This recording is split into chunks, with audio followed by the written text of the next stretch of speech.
The reality is simple and irrefutable. There has never been more funding coming into Wales, excepting perhaps the blip that came through the consequentials around the COVID pandemic. Let's start, and start we must, because this is a long list. Let's start with the spending review. In 2021, we set the largest annual block grants for the Welsh Government at £18.4 billion per year. This will increase to £20 billion between 22 and 23. And if comparison is helpful, over the spending review period, the UK Government is providing the Welsh Government with roughly £1,000 per head more per person than is spent in England. This block grant increase comes in addition to £900 million for farmers and land managers over the next 3 years. And it's also in addition to the £6 million for Welsh fisheries. But, Madam Deputy Speaker, that is not all. In addition, there is the first round of the Levelling Up Fund. Yes, there are more rounds to come, of £121 million. In addition, there's also £46 million through the Community Renewal Fund. Perhaps members can see a pattern here, and this is in addition to the £460,000 in just the first round of the Community Ownership Fund. Unless they feel left out, it is in addition to the £130 million of investments by the British Business Bank. All of these speak to the points that have been made so helpfully by the Honourable Member for Plaid Cymru in terms of highlighting this difference between a deficit and an asset-based approach.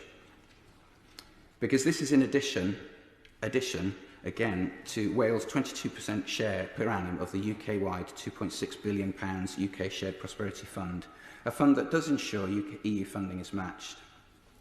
And on the 11th of June, these are not my words, on the 11th of June, during an evidence session of the Senedd's own Finance Committee, Guto Ifan, the Research Associate at the Wales Governance Centre, an organisation that's never been slow to criticise this government, stated that by 24-25, the annual funding from the Shared Prosperity Fund will match the average annual funding that Wales would have received from the European Regional Development Fund and European structural funds after inflation readjustments. All of this long list comes on top of substantial legacy EU funding, which Wales will continue to receive as it tapers off over that period. Madam Deputy Speaker, I could speak at length about how this will benefit. I will not, I can assure you, Madam Deputy Speaker. I would not deprive honourable members for the time to do it, but can I just say this, Madam Deputy Speaker?